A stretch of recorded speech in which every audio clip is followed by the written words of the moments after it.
Sin tapabocas. Conversamos sobre derechos en medio de la pandemia.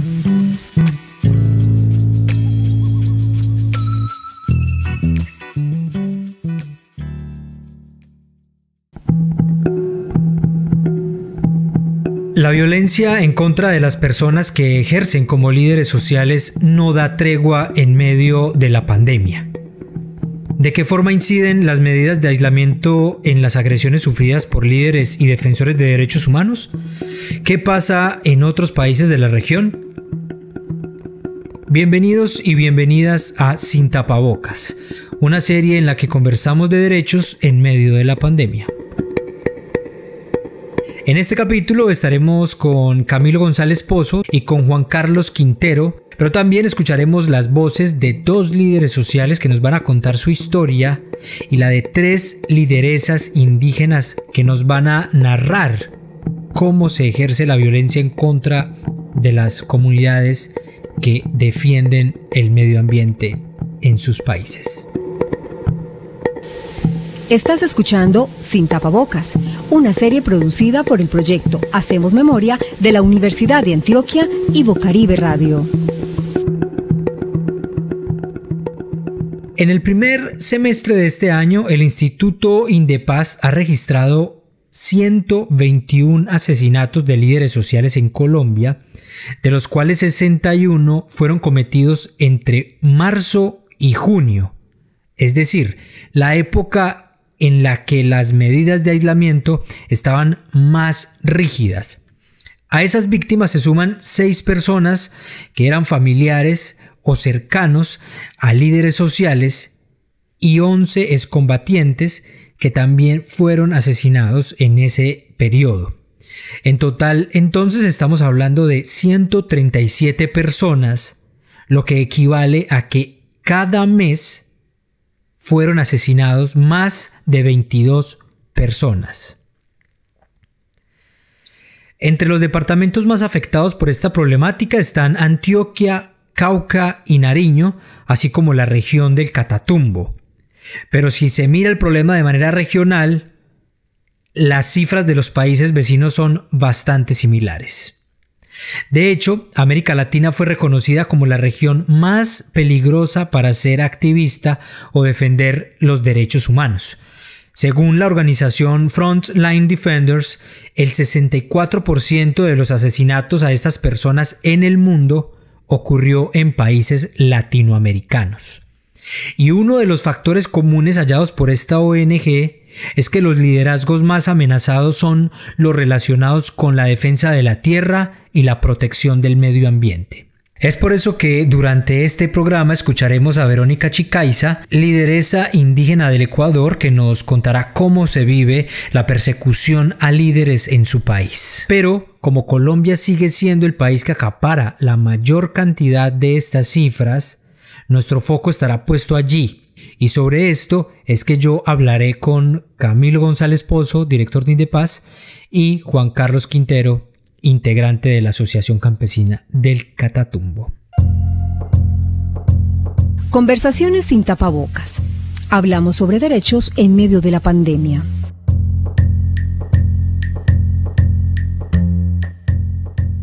Pero antes de saludar a los dos invitados que van a acompañarme en esta conversación sin tapabocas, les voy a pedir que escuchemos a Diego Fernando Londoño. Él es un líder social de Vistahermosa Meta que nos compartió su historia y que la vamos a escuchar durante todo este capítulo. Bueno, mi nombre es Diego Fernando Londoño Tamayo. Desde el año 2000 vengo trabajando con comunidades en el municipio de Vistahermosa Meta. Durante todo ese tiempo, mi labor ha sido orientar las comunidades hacia un desarrollo sostenible, basado en la agricultura, basado en la sustitución de uso de cultivos de uso ilícito, el turismo agroecológico, la conservación y la protección de los bosques y, por ende, el derecho a la tenencia de la tierra y el derecho a la arraigo en las regiones. Este ha sido mi trabajo durante estos 20 años, por el cual en los últimos días fui objeto de un atentado por parte de las disidencias de las FARC. Y pues en estos momentos me encuentro refugiado en alguna parte del departamento del Meta, tratando de reponerme de esta situación que se me presentó. Bien, y ahora sí, después de escuchar a Diego Fernando Londoño, a quien volveremos a escuchar en un rato para conocer más sobre su historia, quiero saludar a Camilo González Pozo, director de Indepaz, que ya está aquí con nosotros.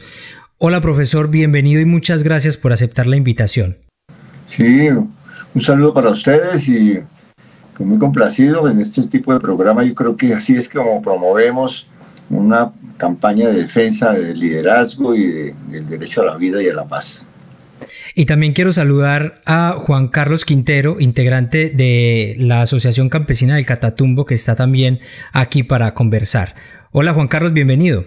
Muchas gracias a ustedes por el espacio y a toda la audiencia que nos escucha en este momento.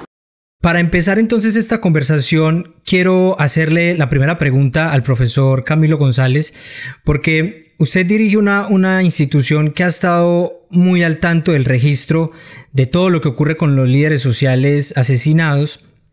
Y uno lo que puede ver en todos, digamos, en los listados que ustedes presentan, es que hay un gran factor común, y es que las personas que tienen algún vínculo o que su militancia, su activismo tiene algún vínculo con la protección del medio ambiente, con el reclamo de tierras, con la sustitución de cultivos, son como el gran grueso de los agredidos. La pregunta es, profesor, si la tendencia sigue siendo esa y cuál podría ser una de las explicaciones de este fenómeno. Pues sí, como está señalando, tenemos que la mayoría de las víctimas son campesinos, comunales e indígenas, en tercer lugar afros, ¿no? Y si vemos lo que ha sucedido en las últimas semanas, por ejemplo, pues nos damos cuenta que pues las situaciones que se han presentado, por ejemplo, en Putumayo, con el asesinato de Diego Alejandro Núñez, en Puerto Asís, no se puede desligar de su papel como líder en impulsando los acuerdos de paz en los procesos de sustitución. Y hay mucha coincidencia en que son líderes que defienden los procesos de paz. Son líderes que han asumido un papel en mediación de conflictos, en representación de intereses de las comunidades, en ordenar el territorio, problemas de agua, en exigir a la institucionalidad respuestas, y que se vuelven visibles y se vuelven además un obstáculo para ciertos intereses en los territorios, intereses legales e ilegales. Los ilegales son los más visibles porque pues, actúan y a veces se reclaman los asesinatos, mafias y narcotraficantes y grupos armados, pero hay otros intereses que están detrás, ¿no? Que están detrás de la tierra, eso es innegable. Se han presentado situaciones graves en el departamento de Córdoba en estos días, con el asesinato de Omar Agudelo en Puerto Libertador y de Arcángel Pantoja también en Puerto Libertador, en Córdoba. Son campesinos y ahí hay unos problemas de tierras.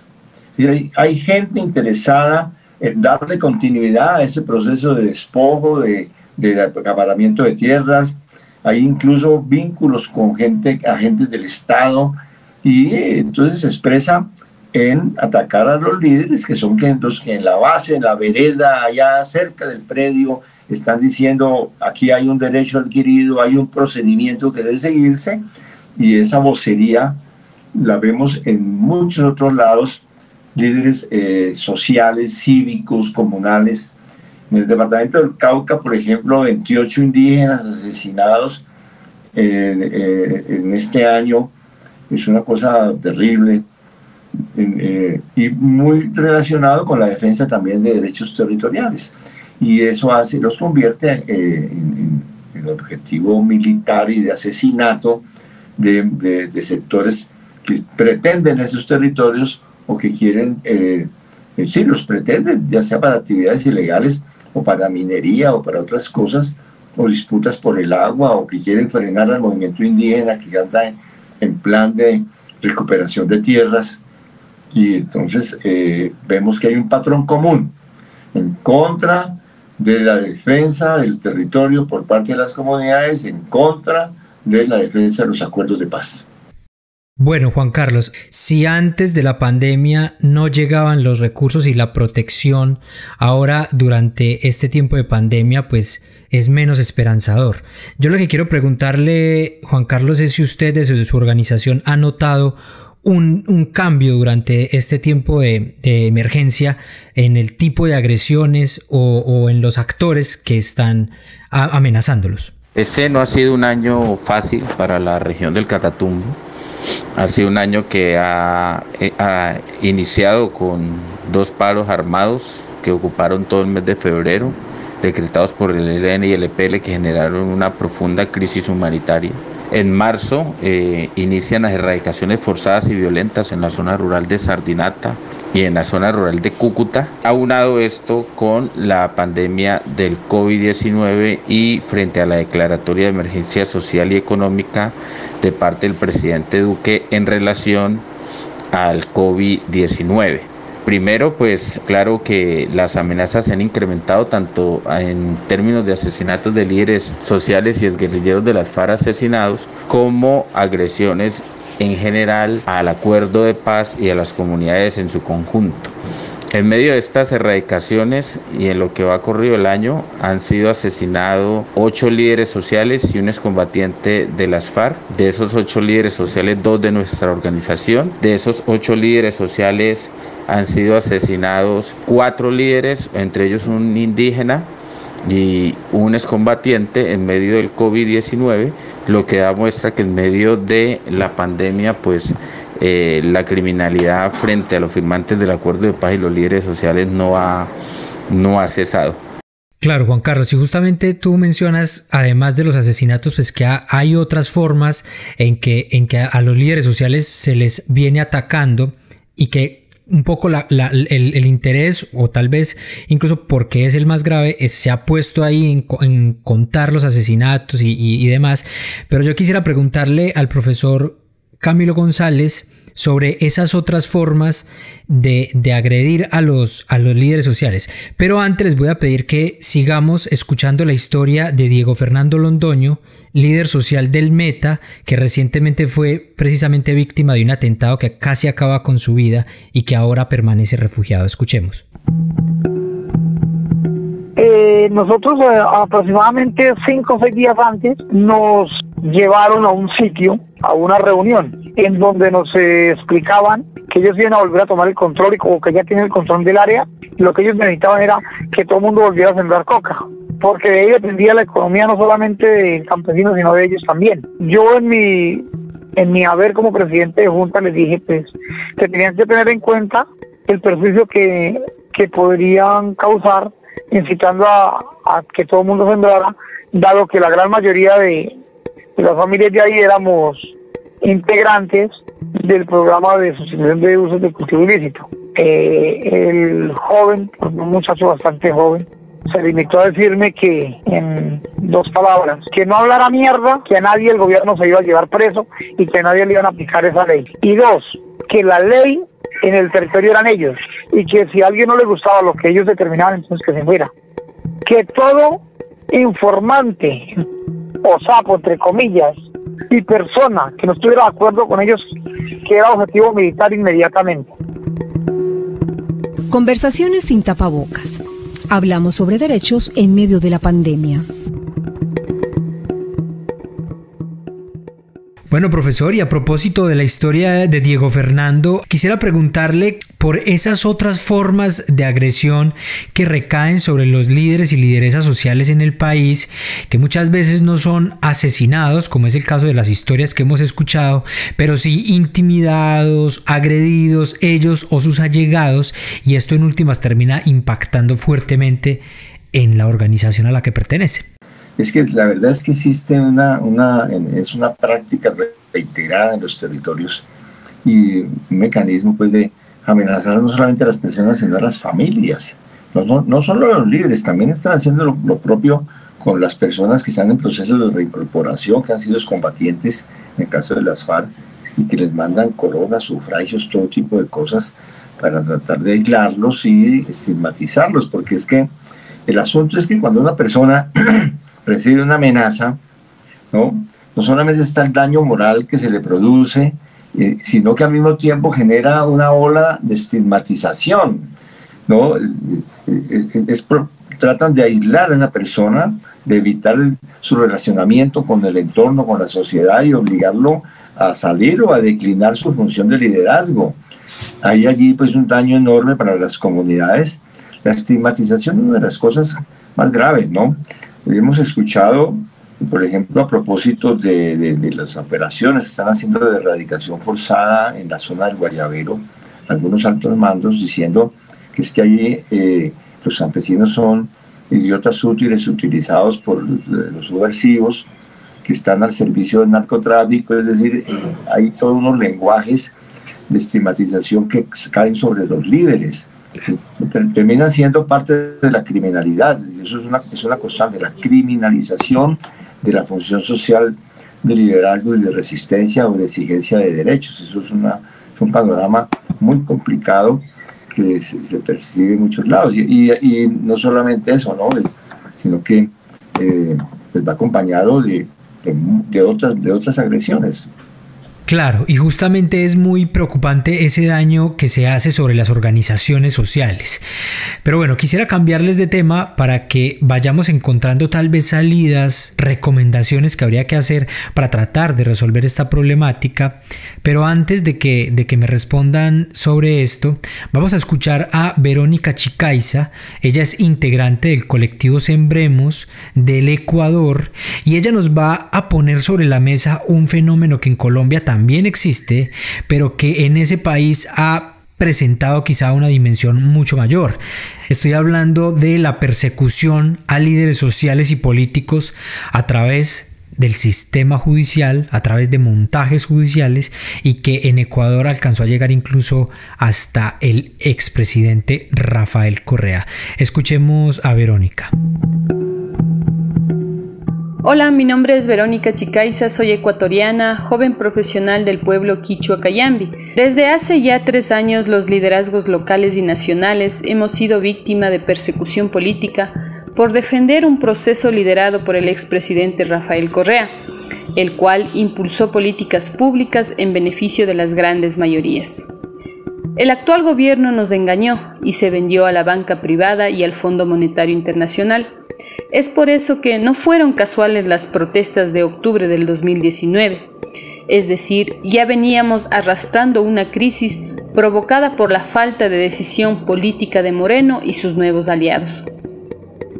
Habíamos protestado por el alza de combustibles y por ende la subida de la canasta básica. A ello se sumó la ola de despidos a funcionarios públicos y privados, así como la venta de las empresas públicas, la reducción del presupuesto para la salud y educación, entre otras. Asimismo, es importante mencionar que hay varios casos de judicialización de la política en el Ecuador. Líderes nacionales han sido desprestigiados a través de un linchamiento mediático e incluso muchos fueron encarcelados por supuestos delitos de rebelión, por haber motivado a la protesta social en contra de las medidas económicas. Escucha Sin Tapabocas a través de www.hacemosmemoria.org y www.bocaribe.net, así como en Anchor, Spotify y las demás plataformas de podcast. Bueno, y ahora sí, para darle cierre a esta conversación, les propongo que hablemos sobre cuáles podrían ser soluciones o caminos para transitar a futuro para este problema.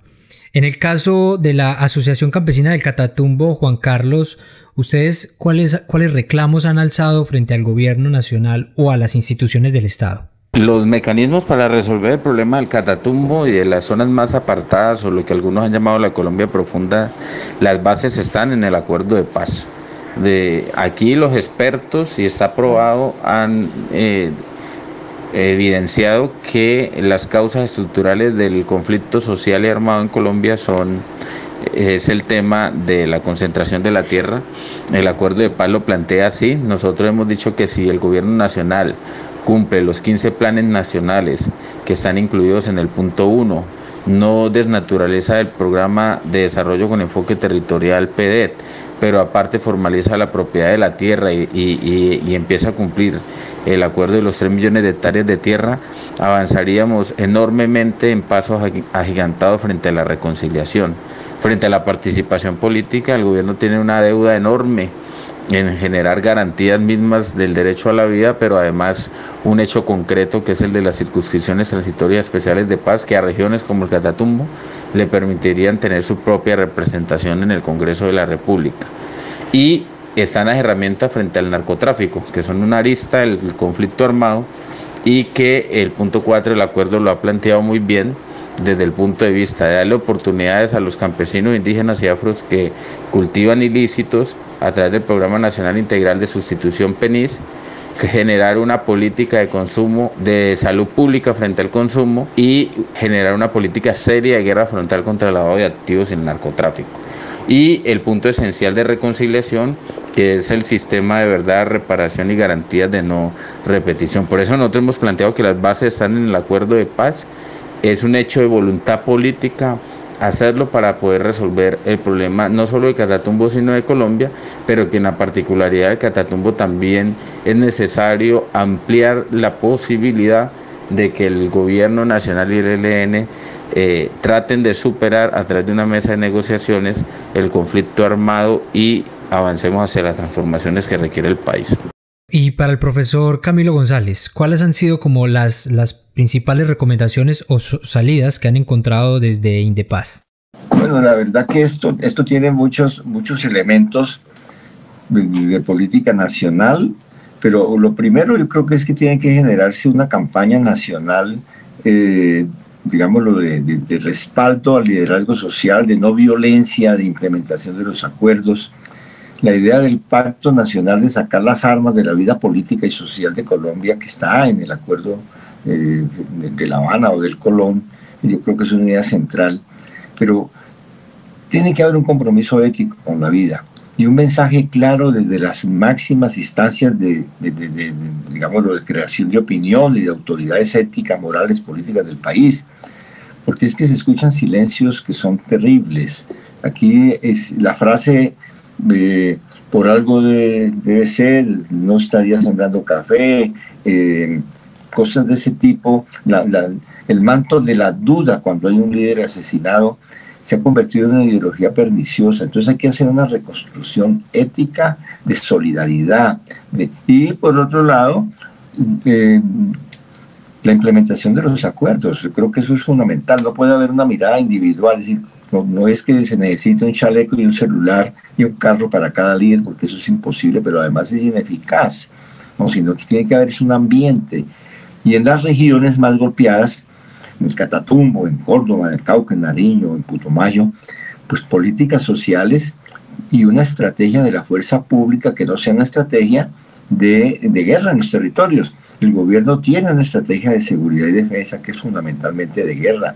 Tiene que haber una estrategia de seguridad para la paz, una política militar y una doctrina militar y una orientación política para la fuerza pública para la paz, pero ahora hay toda una presión muy alineada con los intereses y la doctrina Trump de poner a Colombia en las nuevas guerras, y eso es el ambiente propicio para el ataque y para que se desaten todas las fuerzas en los territorios, ¿no? La ineficacia en el combate al narcotráfico y a las mafias nacionales e internacionales, yo creo que eso es absolutamente evidente, porque tienen también una estrategia de guerra, y guerra al campesino, que es fumigaciones, anuncio de aspersión y criminalización a 400.000 familias en los territorios que están impactados por cultivos y las economías de la coca. Entonces tiene replanteamiento de política del Estado, una solidaridad de la sociedad.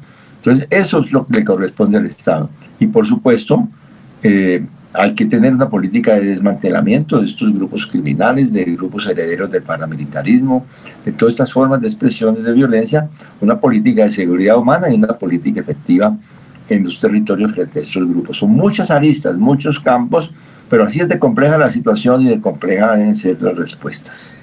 Muy bien, profesor Camilo, muchísimas gracias por estar aquí con nosotros en Sin Tapabocas. Un saludo para ustedes y muchas gracias por haberme invitado una muy buena oportunidad de conversar. Y también agradecemos a Juan Carlos por acompañarnos en esta conversación. A ustedes muy amables por el espacio, Camilo González Pozo. Muchas gracias. Pero antes de despedirnos, los invito a que escuchemos la última parte de la historia de Diego Fernando Londoño, líder social del Meta, cuyo relato nos ha acompañado a lo largo de este capítulo. En este momento estoy un poco confundido. No sé a futuro qué garantías tenga el gobierno, no sé qué estará haciendo el gobierno de las fuerzas militares en este momento para la recuperación del territorio y la seguridad del mismo. Entonces yo sigo trabajando en el tema social hasta donde me sea posible, hasta donde me lo permita, saber que no tengo un riesgo tan inminente. Que si bien es cierto en este momento hay un riesgo, hasta el momento lo he podido manejar. Pero si al cabo de 6 meses, 7 meses, la fuerza pública no hace presencia en los sectores, es más alta la presión por parte de los insurgentes, pues definitivamente no voy a poder seguir en el municipio y definitivamente voy a tener que perder absolutamente todo lo que tengo en el mismo, porque pues no es de desconocer. Yo en el momento de que salí de allá perdí absolutamente todo lo que tenía. En este momento mi finca está abandonada, mis animales están abandonados. Ya fui notificado que algunos enseres ya la guerrilla se los llevó. Aquí el único perjudicado y el único que está perdiendo absolutamente tiempo de trabajo, de esfuerzo, de dedicación, soy yo.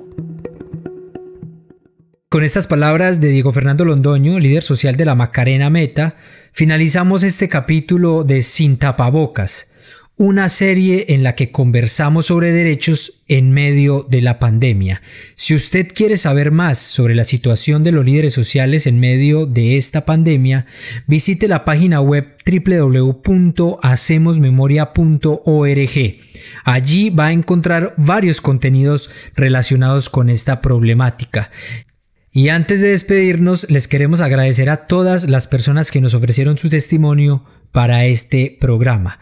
Espere un nuevo capítulo de Sin Tapabocas con una conversación sobre el estado de los derechos humanos en medio de la pandemia. Hasta entonces. Escuchaste Sin Tapabocas, una serie producida por el proyecto Hacemos Memoria de la Universidad de Antioquia y Bocaribe Radio, con el apoyo de la Deutsche Welle Academy. Producción general, Hacemos Memoria y Bocaribe Radio. Producción periodística, Esteban Tavera y Camilo Castañeda Arboleda. Conducción, Esteban Tavera. Locución, Nidia María Montoya Obando. Edición y mezcla, Iván Mercado. Fecha de producción, junio de 2020.